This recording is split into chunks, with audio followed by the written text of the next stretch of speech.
Labvakar! Man sauc Valdis Melderis, un mēs esam prāta kutināšanā. Prāta kutināšana ir tāds ārkārtīgi parocīgs formāts. Kāpēc parocīgs? Tāpēc, ka runā, ka cilvēki varot koncentrēties uz vienu tēmu minūtes 15.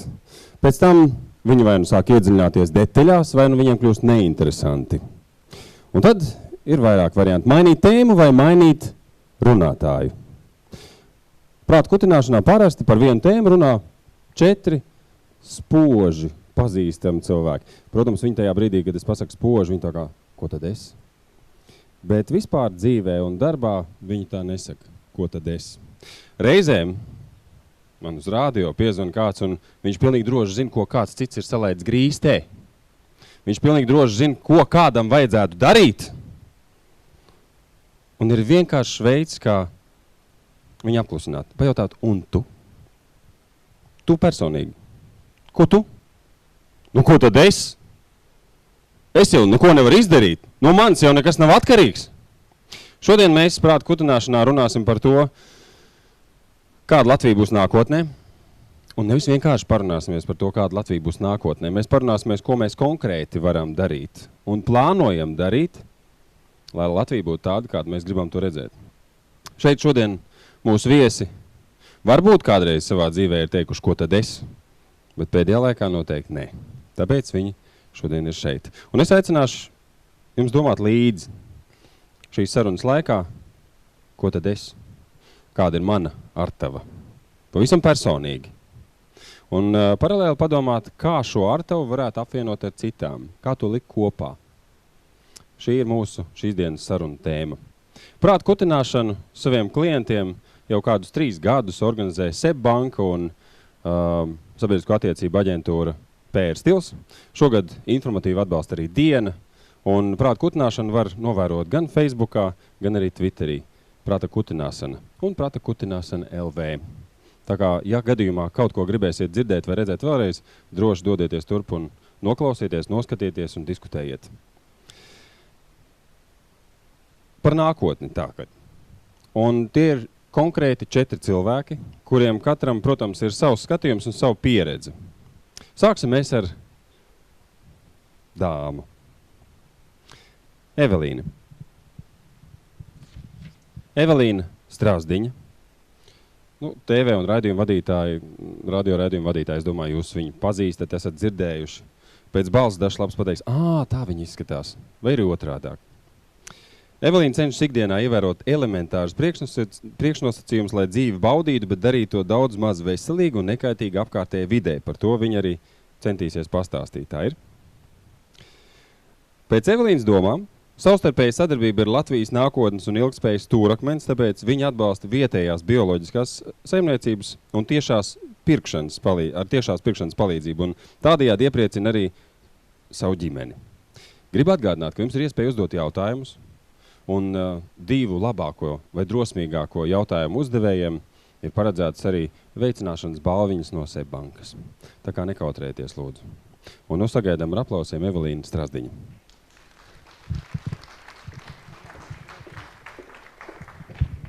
Un es domāju par atbildību, un tas svarīgākais manā tajā stāstā laikam ir tā atbildība. Tā atbildība ir arī par to mūsu nākotni, caur vispār, kas ir mana nākotne. Piemēram, es šajā pasaulē, man šobrīd ir 36 gadi, tātad es nodzīvošu vēl iespējams tikpat daudz, vai ne? Bet tas nav, jau 36 gadus es esmu nodzīvojis, bet mani bērni nodzīvos krietni vien vairāk par mani, un tāpēc man interesē, kā viņi to dzīvi nodzīvos, un kā nodzīvos arī apkārtējie cilvēki, kas šeit ir, un tāpēc es jums gribu pastāstīt par tādu pavisam vienkāršu savā ziņā, bet ļoti tādu simpātisku lietu, ar ko man ir nācies sastapties pēdējā laikā un kurā es esmu iesaistījusies tieši pēdējā laikā. Un patiesībā tāpēc, ka viņi pie manis tā pieklovēja pavisam nesen un tagad es šajā lietā esmu iesaistījusies, tad arī šovakar es pastāstīšu jums par to, jo es domāju, ka ja jūs man būtu uzrunājuši, piemēram, mēnesi vēl, vai varbūt vēl ātrāk, tad diez vai es jums stāstītu par šo tiešo pirkšanu, par ko es esmu nodomājusi tagad pastāstīt. Kas tad ir tā tiešā pirkšana? Pirmām kārtām vispār es dzīvoju ar tādu tomēr domu, un arī tie cilvēki, kas man ir apkārt, mēs kaut kā diezgan bieži aizrunājamies par to, ka tā vide ir svarīga, un ka tai vidē vajadzētu būt tā kā, pēc iespējas mazāk piesārņotai. Un arī, ja mēs runājam par Latvijas nākotni, tad tomēr baigi forši būtu, ja mēs varētu atbalstīt tos vietējos ražotājus. Vispār, ka šeit kaut kāda ražošana būtu jātīsta, par to mums stāsta visi, un ka mums te viņas ir tik maz, un tā, un kas te mums te ir, vēl kaut kādi lauki palikuši un zemnieki palikuši. Un viņi ražo, viņi cenšas ražot, un ieņem vērā to, ka visu laiku mums arī tiek skandināts, ka tā Latvija tomēr ir diezgan zaļa vieta, tad, atbalstīt tos cilvēkus, kas, mēģina viņu tā kā nesabojāt, varētu būt pavisam jauki.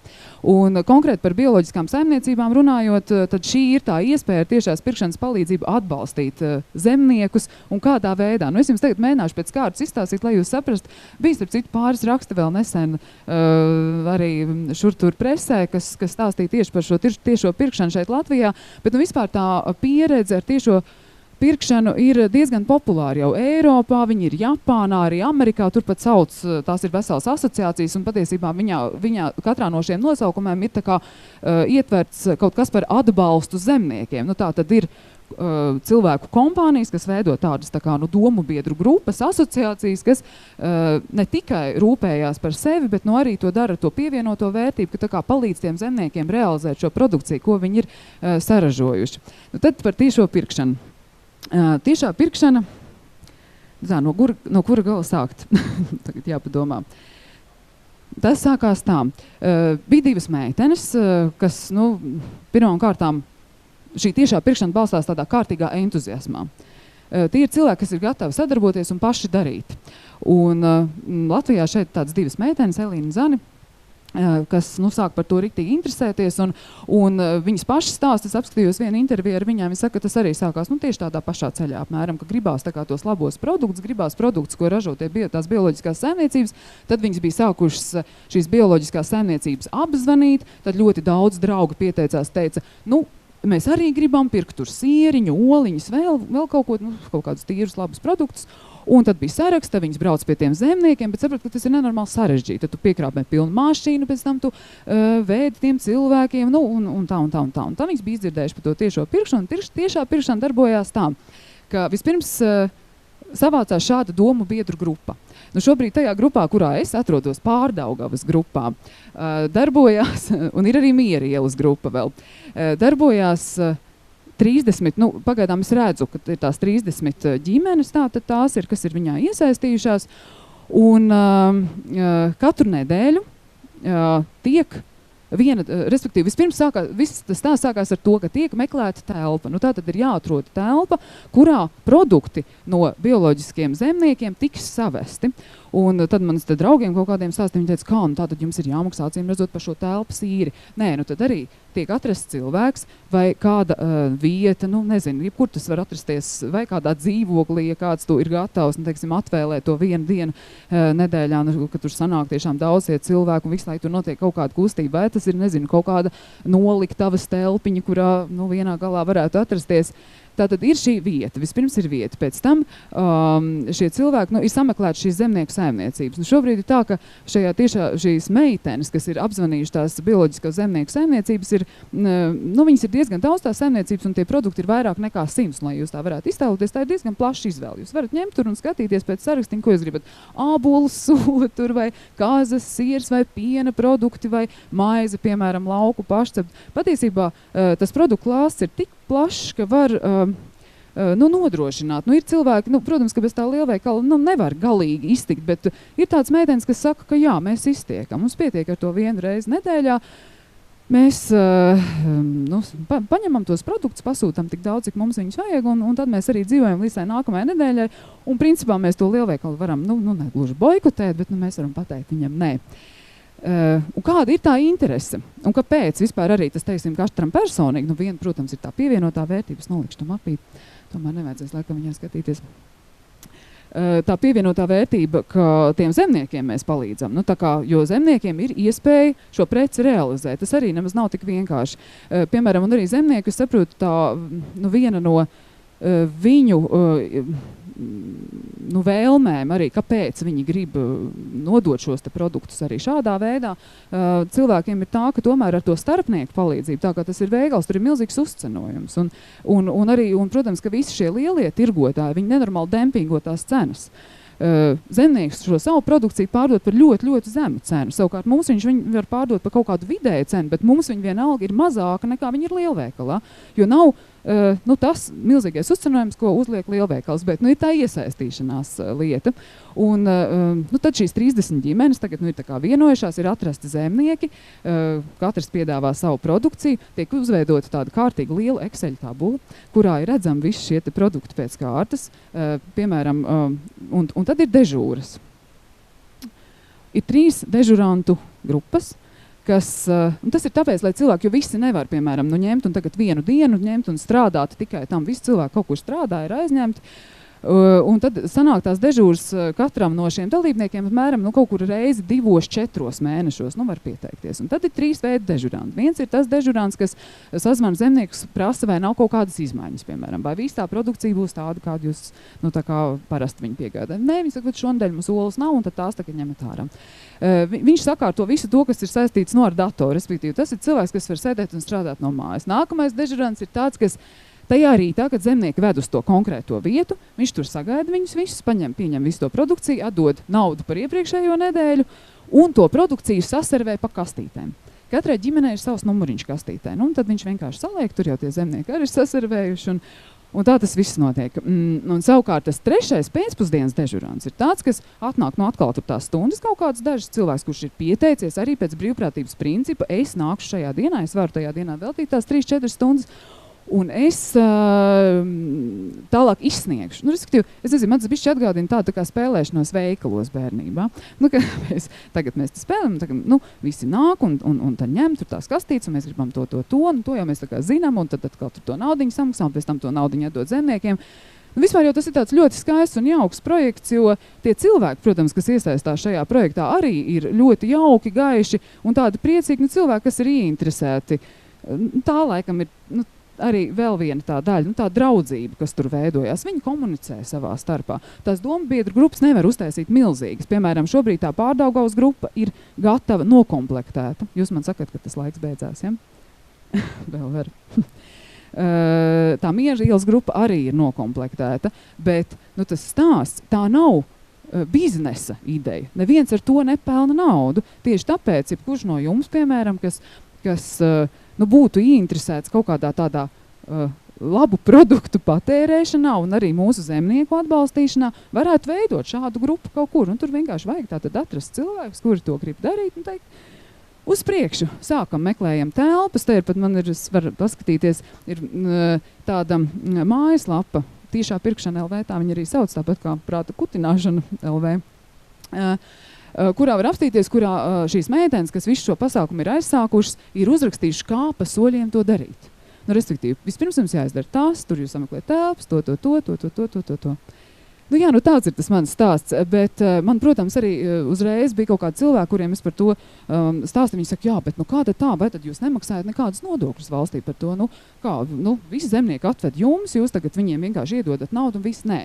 Zemnieki maksā šos nodokļus. Zemnieki var izrakstīt kvītis, vai ne? Tā ir tie, kas varbūt, es nezinu, šeit zālē kāds ir. Ja? Viņi var, un viņi ir arī interesēti to darīt. Un viņi interesēti ir darīt to tāpēc, ka jo viņiem ir lielāks šis viņu produkcijas noiets, viņi var uzrādīt, viņi arī dabūna Eiropas Savienības subsīdijas lielākas. Tā kā viņi ir interesēti patiesībā to visu legalizēt. Nedarīt to vienkārši tā no rokas rokā. Viņi tiešām arī raksta un šīs kvītis izraksta, un tas viss process notiek.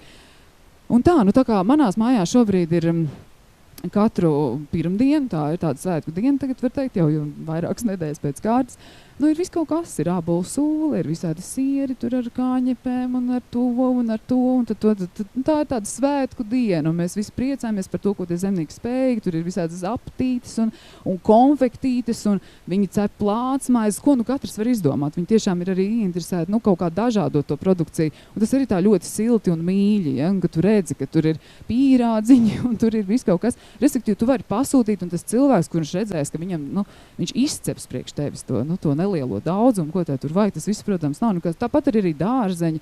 Un turklāt tas ir vēl viens aspekts, kas varbūt, ja runā tieši par to Latvijas nākotni, un nevis tikai par mūsu vēderiem, bet tas ir tas, ka šīs dombiedru grupas, respektīvi tiešās pirkšanas grupas, tomēr prasa šos certifikātus.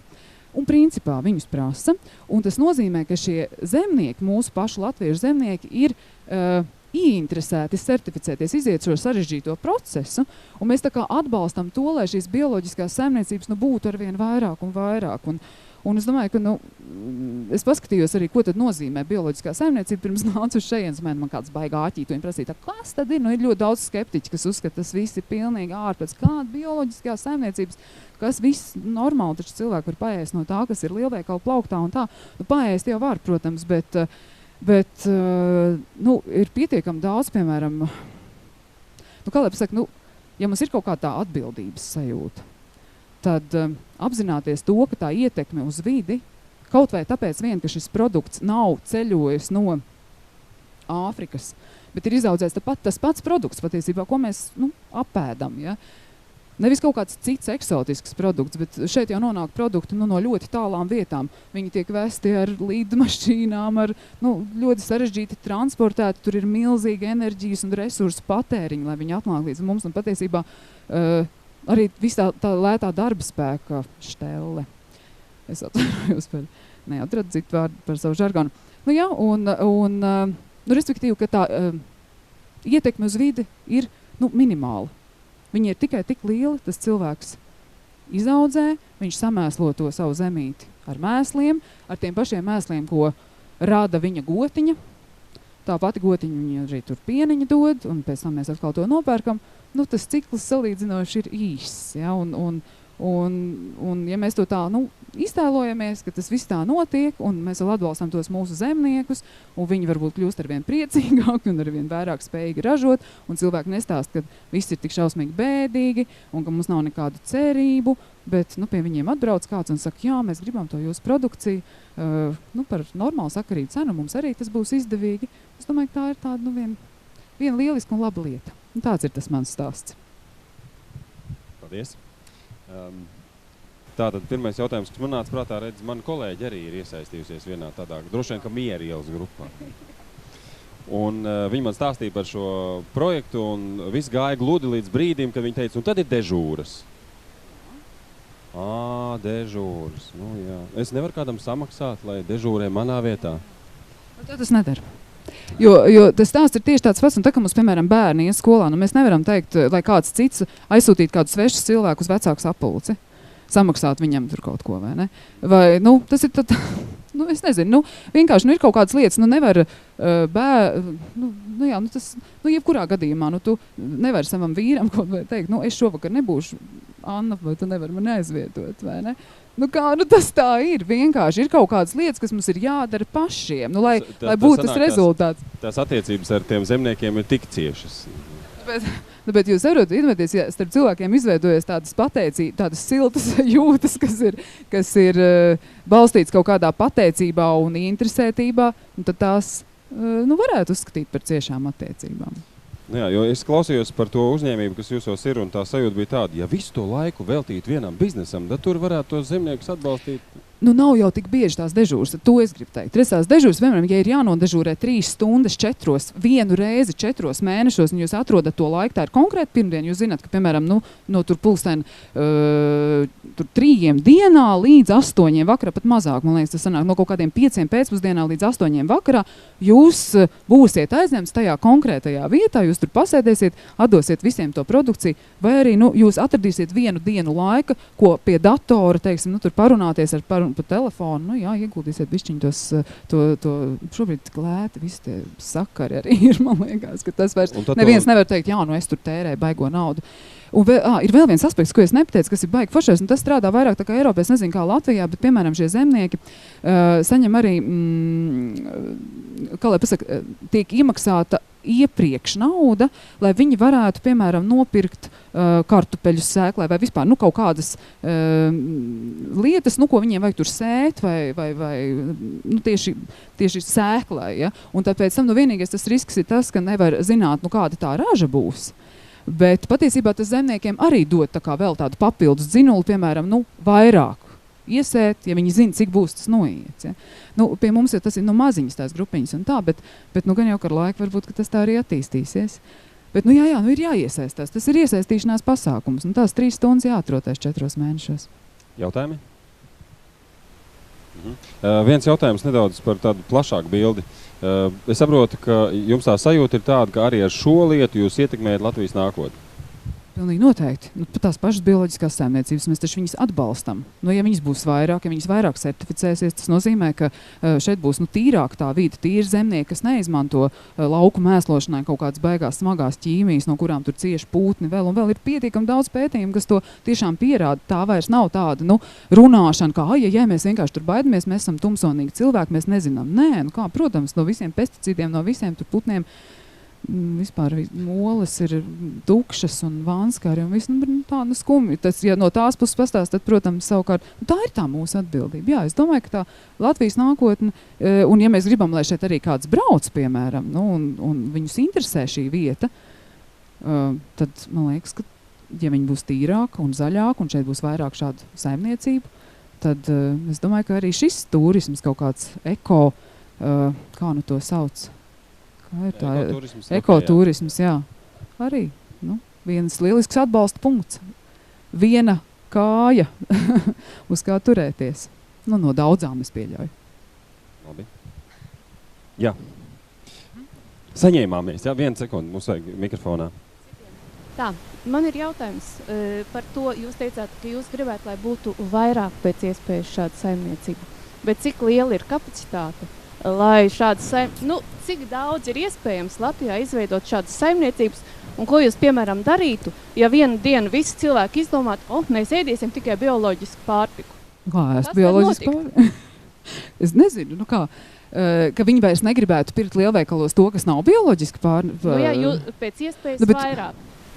Tātad vienu dienu 2 miljonu Latvijas iedzīvotāji tagad grib ēst, visi grib ēst. Mēs jau varam sapņot, iedomājieties, vienu dienu 2 miljonu Latvijas iedzīvotāji, tad mēs justu kaut kādus priekšvēstnešus, ka tas lēnām tuvojās. Visi Latvijas iedzīvotāji grib ēst tikai bioloģisku pārtiku. Ticiet man, tas ir 1%, 2, 3, 5. Jo atcerieties par tām dežūrām, atcerieties. Jā, tieši tā. Tas entuziasms jau tais cilvēkos nav, ir jau milzīgs, un es jau redzu, ka viņš ir, bet mēs jau tā varam iztēloties. Es nezinu, kāda ir tā kapacitāte, vai zemnieki būtu gatavi pārorientēties uz šīm bioloģiskām saimniecībām tieši noteikti tāpat, varbūt, ka 90% nē. Pateikt, jo es esmu dzirdējis, tā ir tāda klasiska frāze, ka tas vispār nav iespējams. Bez kaut kādas tur mēslošanas, ar kaut kādiem tur minerālu mēsliem, vēl kaut ko, neko izaudzēt nav iespējams. Tas ir vairākuma turklāt viedoklis. Bet saprotiet, šis, par ko es stāstu, tas nav arī domāts, tas nav domāts visiem. Tas nav stāsts par makroekonomiku, ja? Tas ir stāsts par mazītiņu cilvēku grupiņām, kopienām, kas kaut kā izvēlās un domā un grib kaut kā savādāk. Bet tev ir tāda sajūta, ka tu rūpējies par Latvijas nākotni? Vispirms es rūpējos par sevi. Un tas nav tā, ka es eju katru pirmdienu pakaļ un domāju, kā es rūpējos par Latvijas nākotni. Bet šobrīd, kad es šeit stāvu, un man tā valdi jautāt, man liekas, ka jā. Evelīna Strazdiņa. Paldies.